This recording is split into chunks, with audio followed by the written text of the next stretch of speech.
Second match of this best of three of the finals coming up right now. Water Hazard. Going to be the map.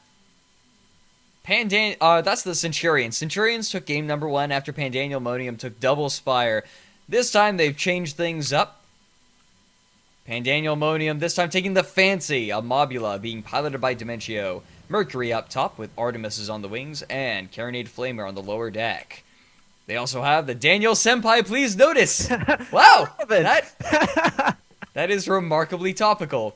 Being piloted by Lazy Pandas, Watcha on the front, Carronade on the port side, and Gatling on the starboard. Feels like the first match in a while we've actually been able to casually go over the loadouts. We have the RAS Pride and Honor, a galleon piloted by Sapphire Sage, double lumber left with a Hades, and Huacha Caro on the right with a pretty little flare gun on the aft.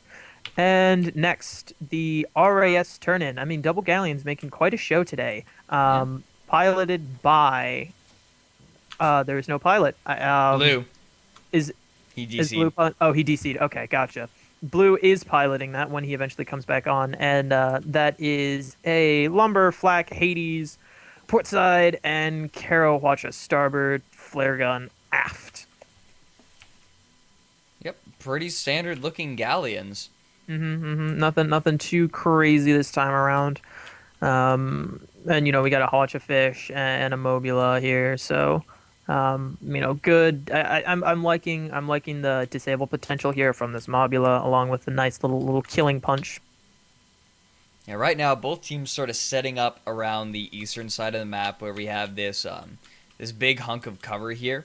This is oddly enough not where a lot of fights take place because you have this really flat area. It's hard to really take advantage of the cover and peek out and pop shots at one another because it's so easy for one team to just come around and start firing. It's going to be especially dangerous for the Pandanial. Yeah, it's the red team is really split up right now, and that's not what they want against double galley, because if they get focus fired, they've got 4 heavy weapons aiming at them. Potentially 3 lumberjacks, a flak, and 2 Hades. And these are not inexperienced gunners here. They are going to be landing a lot of shots. And, I mean, there's the potential to go down extremely quickly if you're focused on. Yeah, potentially. Look at this uniformity in SPQR. They all look exactly the same. What, the crews? Yeah. Look at that. Oh, man, it's like clones, dude. The attack clones. The Turin is fine. The Pride and Honor is everyone looks the same. That is actually mildly terrifying. Man, it's like a recreation of the worst Star Wars movie. Nah, it's not the second worst. I actually liked the Clone Wars. Yeah, I mean, I feel like Attack of the Menace is definitely the weakest one. Not really a lot going on in that Phantom Menace, you mean?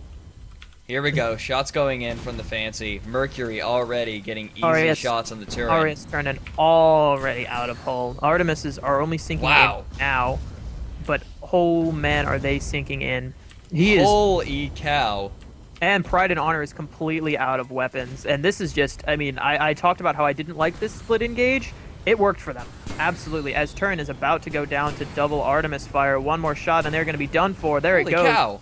Pride and Honor is got nothing to shoot. That Daniel Senpai, please notice me, is got him completely locked down. And now we're seeing that double Artemis Merc that tear the other galleon to shreds, now focusing on the Pride and Honor with a Huacha support. It is just, wow. This may be one of the fastest early galleon engagements I've ever seen. The Fancy ripping into them, Daniel Senpai doing an excellent job with that Huacha, and Carronade splitting the fire between the two. Fancy coming in for a cheeky little ram. Daniel Senpai gonna get in the way, but I don't think that's gonna stop much. Fancy just bounces right off the galleon, ramming into it full speed, does absolutely nothing, but does take him down. Wow, I mean, those galleons dropped like, not like a squid, but something more akin to a pyramidion. I mean, that was not very galleon behavior at all. No, that wasn't. They they got caught really badly by the Mm-hmm. Fancy. The Fancy took out the engines immediately, Yeah, and then the yeah. Galleon had nowhere to go, and the Galleons weren't quite with one another, so it was really hard for them to support one another. Yeah, that was. I mean, I had to eat my words on that one. I mean, that split engagement, I made a comment on, and it absolutely worked for them. Absolutely worked for them. Yeah, they can't be so careless. I really think that the Galleons died there because they were careless. They said, Mm, you know what, we can take whatever we have coming at me, but this specific Mobula loadout, I feel like very galleon counter heavy. counters, yeah, because every single one of those long range guns can take out the guns of a Galleon very easily, And and it's you're not got going to that. kill a Galleon quickly anyway, so. Hmm. It's got that, and it's got that nice piercing explosive combo, which makes Gap Mortar so effective. Obviously, not the same degree, but it's still there, along with a nice shatter supplement. Hmm. Both teams looking for each other again. Pride and Honor and Turin probably trying to set up, get themselves in a little bit better engagement. But I mean, I don't know. A Mobula and a Goldfish are both very good at approaching. Mobula only hindered by its low speed, but it can go forward and keep all of his guns on arc. 3 guns. Yeah, 3 guns and one heavy weapon from the Goldfish. It's like a split up, tankier, faster Spire. Yeah, All in the a way. all the damage potential with none of the slow, fragile drawbacks. They're fragile, certainly, but it's compensated for with a high vertical mobility. Absolutely. And here we are getting shots down on the Pride and Honor. Turin is firing from far away, very close, actually, very close to hitting already. Fancy is just barely dodging these shots. Pride and Honor not so lucky, losing weapons quickly. If the Fancy can just manage to take out the Lumberjacks, then it will be sitting pretty. A lot of this really depends on whether these Lumberjacks can land, but no, it looks like Pride and Honor is just going to back away from this one because the Daniel Senpai is coming right in. A good Watcha takes down all of the engines. 2 guns are all that's left running on the Pride and Honor. Turin actually hitting the Pride and Honor instead of the Daniel Senpai. No team attack. So, I mean, Pride and Honor did not take any damage, but neither did the Please Notice Me. Yeah, Fancy getting easy shots on the Turin. Yeah, They Turin's keep it up, armor. though. They need to keep those guns down. One Lumberjack comes out, misses. They take it out immediately, and it starts taking ship. Those Artemises are doing big hunks of damage. It's always surprising. Wait for the Yeah. arm to come up, comes back up again. Mercury is right And there. Pride and Honor attempting to body block their ally, but at what cost? They lose whatever guns they have left and all of their armors. There's not a single component working on the Pride and Honor. Turin is out of hull. Artemises are hitting anyway. One more shot. He is out of here. Not coming. Hull comes back up. He hydrogens, or not hydrogen, but still manages to get out of there nice and quick. That was Fancy. Hydro. That was definitely Hydro. The Daniel Senpai just doesn't care about that. Brings it down, nice and easy. Fancy now, using those close range guns. Yeah, he's got that Caro Flamer popular Piri build.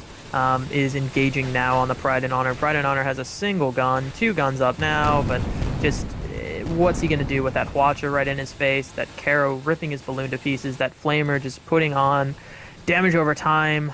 It's just not a fun day for these 2 galleons. Here comes the Hwacha. Probably going to finish this one off. There we go. Yeah, 1 or 2 rockets is all it took. And it is 4-0 right now. Daniel and Fancy have no perma damage. This could not be going better for them. Yeah, absolutely. All of these engagements have been textbook. What a different kind of game from the first one. Yeah, absolutely. It's just. I mean, this is. It's not that the Centurions, Praetorians. I don't know who's playing. Are doing anything wrong. It's just that these the Fancy and the Daniel are just doing everything right. I haven't seen a single mistake from either of these ships or a questionable move that didn't pay off in the end for either of them, and they're just crushing. And this might just be a build mismatch here. It might be, and I really feel like that's what it is. Both of these both the Watchafish and this Mobula build, they don't just kind of counter, they hard counter. The Daniel Senpai has come in very hard here. Ooh, and he takes 2 heavy watches. His balloon and hull do drop out, and he's taking a couple shots. Gets a good watch off on the Pride and Honor. Pride and Honor is out of weapons, more or less. Turin is not able to crack that hull to do a lot of perma-hull damage. Daniel took a little chunk, but it looks like he's going to survive for now. Here we go, Artemis shots coming out. Able to disable the guns. This is really what... God, what's their silly name? Pandanielmonium. Oh. This is what Pandanielmonium is trying to do. Like, they're just trying to allow the fancy to get in. Yeah, and they're backing up now. Those lumberjacks and those Hades are landing a little bit harder than they usually are. However, he's found a nice spot now. He's behind hardcover on the Turin and some good, but he still has good arcs on the Pride and Honor. Daniel Senpai going in, disabling the Turin, while Pride and Honor just continues getting chipped away. That actually was pretty bad for the Daniel Senpai. They didn't want to lose. They don't want to damage their balloons so much. There we go. They managed to keep it up just barely, but the RS Pride and Honor and the Turin are right there. Fancy trying to get shots down, but Pride and Honor threatening to bring the Daniel Senpai down. Yeah, Daniel is just playing bait right now. Fancy actually loses hull. That Arty Gunner has been artying instead of repairing the hull. And he's going in for a ram. He's got the hull back up now. That Caro Flamer now an arc on the Pride and Honor. The watch it in on the other side. If he had saved that a couple seconds, this would have been over by now. He is switching targets to the Turin, who is actually pretty far away. Fancy just riding Pride and Honor into the ground. Yep, flamethrower being used to great effect. Using burst ammo too, so that's just a steady stream of fire. Yeah, it reduces the fire rate that just keeps that weapon shooting for so long, and it has such a huge cone of effect. Just burst rounds are my favorite flamer. And, I mean, very cheeky, Fancy, just ramming a little bit, bopping the Pride and Honor, and that's game. 5-0. 5-0. That was very effective builds. Very better than Double Spire. Better than Double Spire, even. Oh my. Last map going to be Battle on the Dunes.